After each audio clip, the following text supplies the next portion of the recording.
திராவிட இயக்கம் இன்று நேற்று தோன்றிய இயக்கம் அல்ல.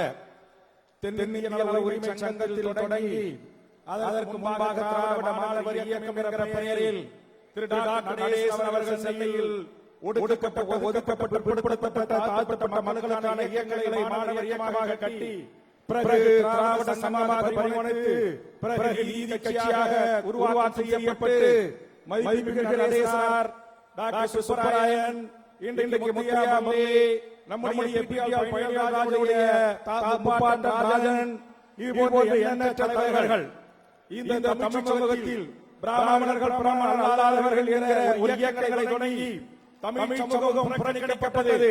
கல்வி வேலை வாய்ப்பு உரிமையில் புறக்கணிக்கப்பட்டது. சமத்துவத்தில் புறக்கணிக்கப்பட்டது. எல்லா நிலைகளிலும் புறக்கணிக்கப்பட்ட இந்த விளிம்பை மக்களுக்கு ஒடுக்கப்பட்ட பிற்படுத்தப்பட்ட மக்களை இந்திய நாட்டில் முதல்வர்களில் இவர்கள் அனைவருக்கும் கல்வி வேண்டும், வேலை வாய்ப்பு வேண்டும் என்ற மகத்தான இயக்கம் சமூக நீதி இயக்கம் தான். இந்த திராவிட இயக்கத்தின் வழித்தோன்றலாக முன்னேறி இருந்த நீதி கட்சிகள், அந்த நீதி கட்சிகள் வரிசையில் வந்த திராவிட இயக்கம் தலைவர் கலைஞர் இன்றைக்கு தளபதி நம்முடைய ஸ்டாலின் வரிசையில் மகத்தான மக்கள் இயக்கமாக பிற்படுத்தப்பட்ட தாழ்த்தப்பட்ட ஒடுக்கப்பட்ட சிறுபான்மை மக்களின் பாதுகாப்பாளராக சமூக நீதி கோட்பாட்டு லட்சியத்தில் சமரசமற்ற இயக்கமாக இன்று வரை இந்த இயக்கம் இருந்து வருகிறது. எமது முன்னைய மகத்தான சாதனைகள் இந்த மண்ணில் மறக்கமுடியாதவை, நீண்ட பட்டியல் வேண்டும். ஆனால் அத்தனை பட்டியலும் மீறாக நம்மை ஆண்டு கொண்ட ஆதி அரசுகள் சமீபத்தில் பொறுப்பேற்ற அரசு இந்திய நாட்டில் இருக்கிற பிற்படுத்தப்பட்ட மக்களை வஞ்சித்த மோசமான செயல் செய்து கொண்டிருக்கிறார். இந்திய நாடாளுமன்றத்துடைய உயர்நிலை செயலாளர்களுக்கு பிசி என்ற பிரிவு, எம்பிசி என்ற பிரிவு, எஸ்சி எஸ்டி என்ற பிரிவு இல்லை. இந்திய நாட்டின் அயலகத்துடைய ஒருவரே இந்த சமுதாயத்திற்கு அதிகாரம் இல்லை. உச்சநீதிமன்றத்தில் 60 நீதிபதிகளே 55 நீதிபதிகளுக்கு மேலே 91 கோடி மக்கள் பிரதிநிதித்துவம் இல்லை.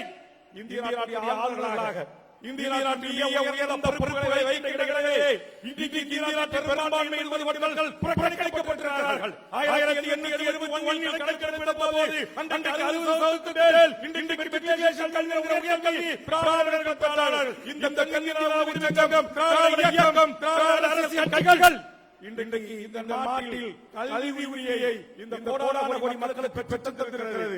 ஆனால் வேலை வாய்ப்புகளில் அரசியல் அதிகார உரிமையில் பெற்றுத் தந்திருக்கிறது. ஆனால் பியூரோக்ரசி சொல்லக்கூடிய ஐஏஎஸ் ஐபிஎஸ் வெளிநாட்டு தூதர்கள் கொள்கையாளர்கள் இன்னமும் இத்தனை தலைவர்கள் கோரியும் இந்த மண்ணில் அதற்கான சமூக உரிமை மறுக்கப்படுகிறது. அதனால் மாபெரும் மக்கள் இயக்கமான முன்னேற்ற கழகத்தை நம்முடைய மறைந்த கலைஞர் அவர்கள் 100 சாதனைகளை அழைத்து தந்தாரே, அந்த இடஒதுக்கீட்டு பெற்ற சமூகத்தின் பிள்ளையாக இருக்கிறேன்.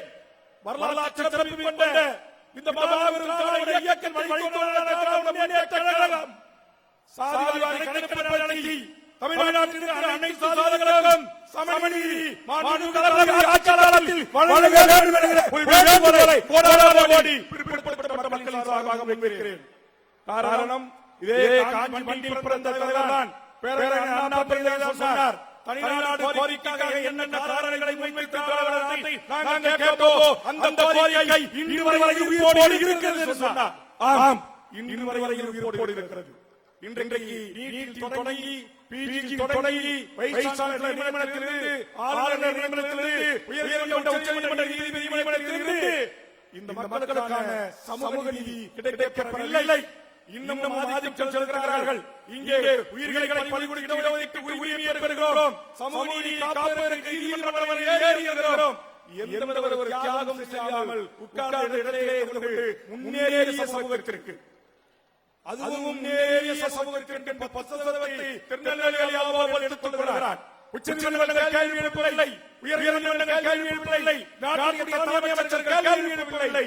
அதனால் கேட்கிறோம், 1916 போரால் எந்த நோக்கத்திற்காக உருவாக்கப்பட்டதோ இயக்கம், நூற்றாண்டுகள் இயக்கங்கள் இன்றைக்கு 75 ஆண்டு திராவிட முன்னேற்ற கழகம் ஆட்சி அறிவில் இருக்கின்ற போதும் தமிழ்நாடு பியூரோக்ரசியை டெல்லியில் உட்கார்ந்து கொண்டு நியமிக்கக்கூடிய அதிகாரம் படைத்திருக்கிறார். அந்த சமநீதி மறுக்கப்படுகிறது. அதனால் தலைவர் கலைஞர் வைத்திருக்கிற திராவிட முன்னேற்ற கழகம் முன்னணி வரிசையில் இருக்கின்ற எமது திராவிட இயக்கத்தின் தூண்களாக இருக்கிற தலைவர்களை பார்த்து கேட்கிறேன். உங்களை மன்றாடி கைகூப்பி கேட்கிறேன். இன்றைக்கும் ஒன்றிய அரசு பதவிகளில் தமிழ்நாட்டில் அரசு அலுவலகங்களில் 199% தமிழர்கள் அல்லாதவர்கள் படைவீரர்கள் நியமிக்கப்பட்டிருக்கிறார்கள். கேட்பதற்கு நாதி இல்லை. தளபதி ஆட்சிக்கு வருகிறான். இன்றைக்கு தமிழ்நாடு டிஎன்பிசி பதவியில் தமிழ்நாட்டு சாராத எந்த மாநிலவர் வேண்டுமானாலும் அரசு அதிகாரத்தை கைப்பற்றலாம் என்ற தமிழ்நாட்டை நினைத்த போது ஓபிஎஸ் சட்டத்தை திருத்தி தமிழ்நாட்டை பூர்வீகமாகப்பட்ட தமிழ் வழி படிக்க எழுத தெரிந்த 40 மதிப்பெண்கள் தேர்ச்சி பெற்ற தமிழ்நாட்டு அரசு பள்ளியில் ஏழைகிற சட்ட திருத்தத்தை கொண்டு சமூக நீதி காக்கும் இயக்கமாக திராவிட முன்னேற்றக் கழகம் இருக்கிறது. அதற்கான கோரிக்கையை வைத்து சட்டமன்றத்தில் வாதாடி அடிப்படையில் சொல்கிறேன். விமானத்துறை இல்லை, இன்றைக்கு கப்பல் போக்குவரத்து இல்லை, இன்றைக்கு தமிழ்நாட்டில் மத்திய அரசு தமிழகம் செய்யப்படவில்லை. இன்றைக்கு தமிழ்நாட்டுடைய வேலை வாய்ப்புகளை மத்திய அரசு தயாராக்கிக் கொள்கிறது. இந்திய திராவிட முன்னேற்றக் கழகத்தை நான் இந்திக்காரர்களை இறக்குமதி செய்கிறேன் என்று ஒரு 9,000 இந்திக்காரர்களை இறக்குமதி செய்கிறார். இங்கே அவர்களுக்கு ஓட்டுரிமை, இங்கே அவர்களுக்கு வேலை வாய்ப்பு இல்லை, இங்கே அவர்களுக்கு ஒரே நாடு ஒரே தேர்தல் ஒரே குடும்பம் திணிக்கப்படுகிறது. ஆகிய தமிழ் சமூகத்தின் விளிம்புகளை வாழ்க்கையை பறிக்கின்ற இந்த மோசமான ஒன்றிய அரசு மீது திணிக்கின்ற ஆதிக்க அரச பயங்கரவாதத்தை திராவிட முன்னேற்றக் கழகம் சமூக நீதி வழித்தோன்றலாக இந்த 24 ஆண்டுகள் அரசியல் வாழ்வில் போராட கொண்டாடுகின்ற இந்த மாபெரும் இயக்கம் இதை நீங்கள் தட்டி கேட்க வேண்டும், தடுத்து நிறுத்த வேண்டும். 10 நிமிடம் 5 நிமிடம் 15 நிமிடம் பேசிய ஒரு ஒன்றியத்துடைய தலைமை அமைச்சர் நரேந்திர மோடி நேற்று டெல்லிக்கு சென்ற நம்முடைய முதலமைச்சர் வரவேற்பு புறப்படுகிறேன் என்று சொல்வது போல இல்லையே அறிவாளர்கள் என்ற அருகாமையிலே இருக்கை போட்டு இதுவரையில் பாரத பிரதமர்கள் மாநில அமைச்சர்கள் சந்திப்பதற்கு மாறுபட்ட அருகாமையில் வரவைத்து 40 நிமிடம் உரையாடுகிறார் சொன்னால் உறவாடி நம்முடைய உரிமைகளை பறிக்க நினைக்கலாம். அதை விழிப்போடு அடித்து முறித்து என் சமூக நீதி காக்க வேண்டிய இயக்கம் தலைவர் வழிவந்த தளபதி அவர்கள் காக்க வேண்டும். வாய்ப்பு நன்றி. வணக்கம்.